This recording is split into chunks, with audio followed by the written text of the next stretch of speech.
Thank you for joining us today for Managing Applications webinar. This session is focusing on helping you navigate in your QJumpers account to manage applications efficiently and effectively. The functionality I will show you today might not be available in your account setting. The access to the functionality QJumpers system is stipulated by the hierarchy role assigned to you as a user by your HR team. If you see any functionality in today's presentation that you think would be suitable for your recruitment process and a task you need to complete, please talk to your HR team.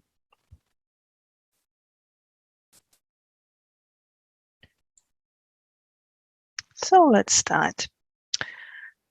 I'm sharing with you the view of the dashboard, hiring manager's dashboard, where you can see a list of vacancies that I have access to manage applications for. And on this dashboard, I can see the job titles, who is assigned as a hiring manager, when is the expiry date for the particular job, and I can also view where this job has been advertised. You can click on the external button to preview where the job has been advertised. Sometimes on your dashboard you can see that there is a red dot displayed on this button. That means one of the job postings have failed. You clearly should just click on that button and preview the error message that is showing there, which will indicate why the job hasn't been posted to the dedicated job board. At times, you might see vacancies on your dashboard, and after clicking to view applications, a pop-up will say that there is unauthorized access. This means that you have not been given access to view recruitment process for this particular role. So, job postings in QJumpers can be distributed to various job boards in New Zealand and overseas. You can view where they have been advertised by clicking on the external button. Applications from all sources will be delivered to your QJumpers account, and you can see the details of those applications by either clicking on the Applications button or by clicking on the digit in the middle of the page, indicating how many applications in total you have received for a particular job. The word next to that digit will indicate how far in the recruitment process you have progressed with the applications. So today we will look at the applicants for the new Quick Apply job. To start with, I will review applications in the applicant stage. You can view the details by either clicking on the icon indicating the resume or cover letter, or you can also navigate to the name and you click on the blue eye icon, which means preview, to view the details of the application. Click on each of the tabs to view the details the candidate have submitted. And be sure to click on the tab Organizational Questionnaire, as that's where you can view application form answers the candidate has provided. If any of the questions in your questionnaire requires a file to be uploaded, you are able to view it in the Supporting Documents tab. You see there are colorful icons next to some of the candidates' names. If you hover over it, you will see that it indicates the candidates applied for other vacancies within your organization. If you click on that icon, a new tab will open in your browser, navigating to the talent pool, where you can see what other vacancies that a candidate has applied for and where in the recruitment process they sit. If you have access to the recruitment process for a particular job, you can also click on the notes to view further details. Any jobs that Monica Smart has applied for that I don't have access to as a hiring manager will not be displayed here. This is to ensure a privacy of the information of candidates and also your internal employees.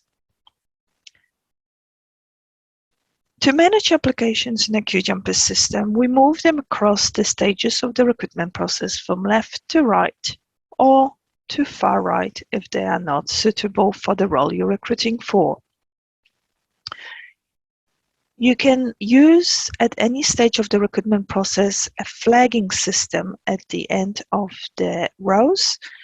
It's defaulted to gray, and if you click on it, it gives you an option to select one of the three colors that you can use any way you want to use it as a highlighter. You can change the color of this flag, or you can also click and add a comment and a change color. Maybe for shift. When you review candidates' applications, and if you would like to progress them to the next stage in the recruitment process, you can select them individually or in bulk and move them through to the shortlist. The blue buttons here are your action buttons, and what action buttons you've been given depends on what functionality access the HR team has assigned to your account. Select candidates, click the shortlist button. You will be provided with an option to notify candidates at this stage or maybe do it later. If you decide to notify them now, click Save button. This will give you an option to select one of the email templates set up by your HR team within your system. The email template will already have the text populated, so you don't have to enter the information manually. All the fields in the brackets will be automatically populated by the system, so you do not need to override it. However, if you wanted to add a bespoke comment or addition to this, you can still do it.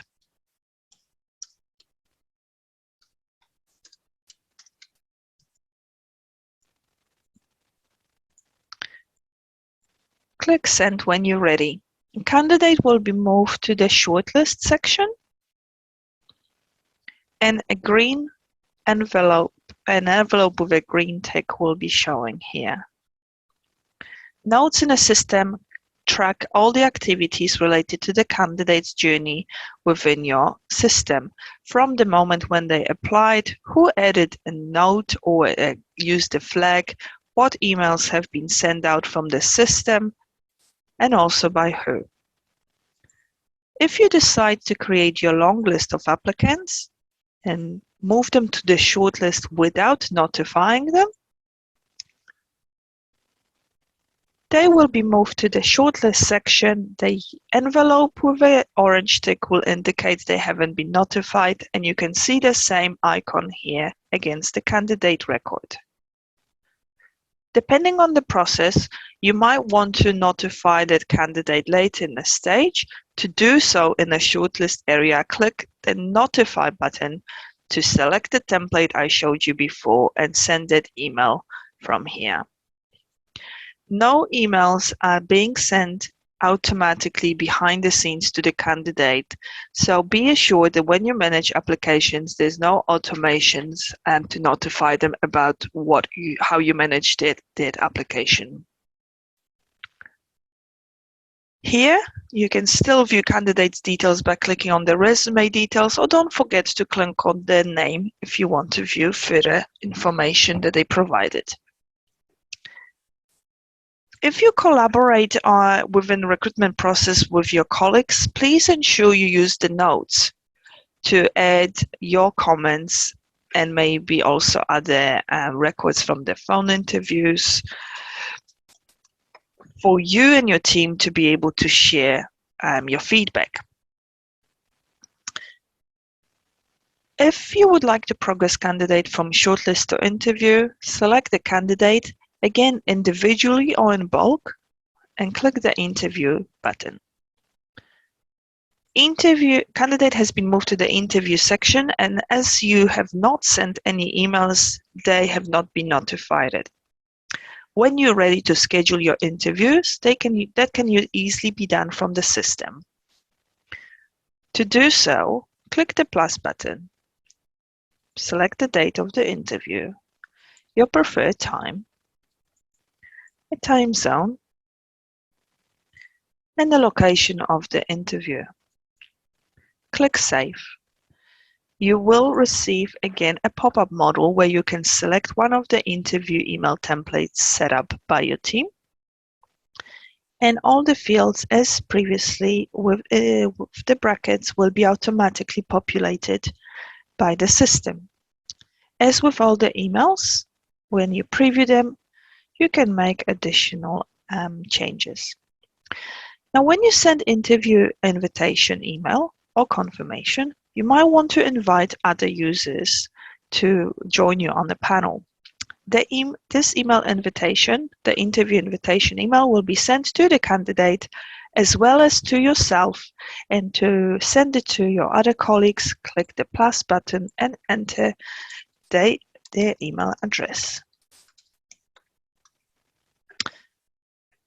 All recipients of that email will receive an email notification with an iCal note, which you can save in your calendar. The email has been sent. The date here indicates where the interview for Helen has been scheduled for, and the notes keep the record of this email as well. Should you require to postpone the email or perhaps schedule second interview, click on the plus button and repeat the same steps as we have just reviewed.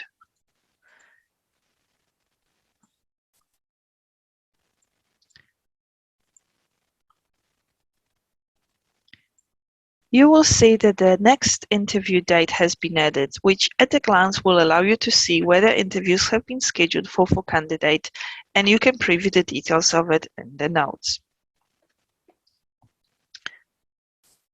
Depending on your recruitment process, once the interview have been completed, your HR team might want you to move the candidate to the onboarding.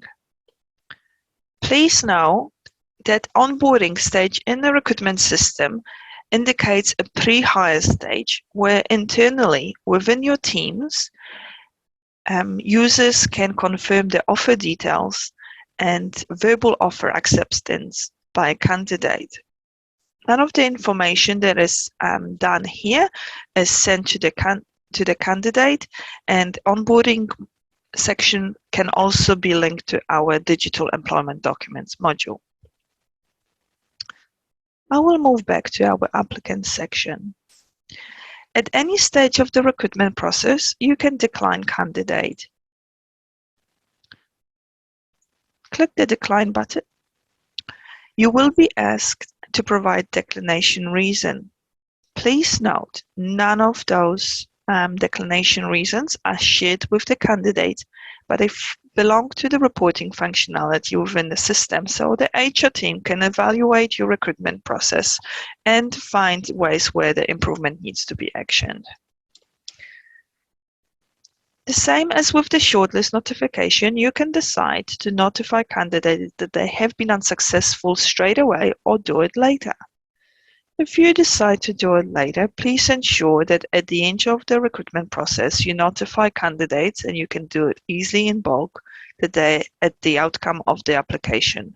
To do so, again, please use the notify button. Once you send the declination email, or you will see that the envelope against the name has changed the yellow circle to a green tick. That helps you navigate which candidates have already been notified. What are the other functionality buttons? As I showed you, when you notify candidates that they have been shortlisted or declined, I encourage you to use the notify button. The email button will not update the icons on the envelopes here.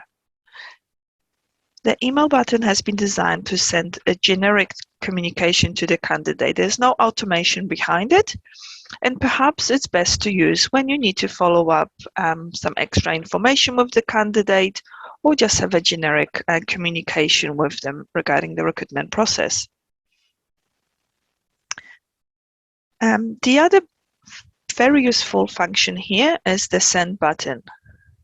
The send functionality has been designed to forward candidates' details to another user, perhaps your colleague, who you want to cross-check your feedback about that applicant before your interview.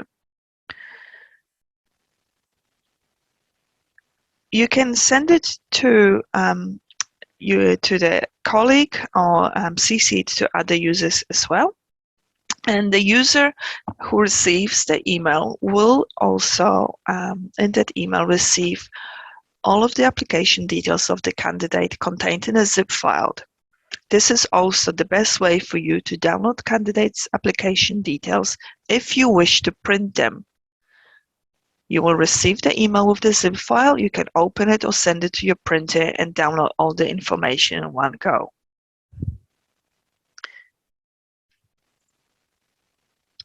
One of the other functionality buttons here that we have is Add to Job. At times, it might be useful for you to use it to move candidate between the jobs.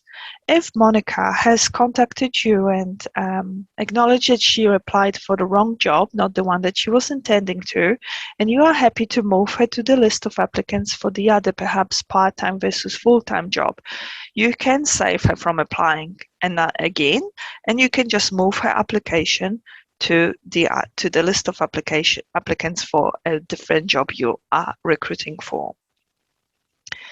It also could happen that you have a conversation with Monica through your phone interview or interview in person, and you have identified that she has a set of skills and experience that might be suitable for another job you're recruiting for. If Monica would like to be considered for other job, that is also the way for you to move her application to the other list of applicants for another job posting. You can keep her application in the original job she applied for, or you can move her application altogether from this job to that one.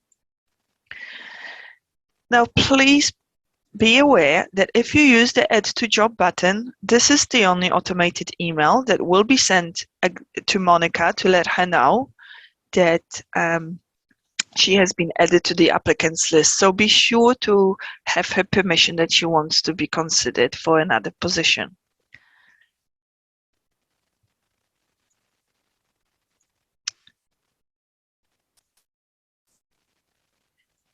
At the end of the process, whether you use onboarding or not, please move candidates to the hired section when they have been employed with you, and all surplus candidates should be moved to the decline. This will allow you to archive the job. When the jobs are archived, you still have access to view the applicant's details, but you will not have access to manage the applications. Talent pool access allows you to add them to the job and invite for future opportunities. I hope you enjoyed this session, and if you have any questions, please email us support@QJumpers.com, and we would be happy to answer any follow-up questions and help you to navigate within QJumpers system with ease. Thank you for your time today. Bye-bye.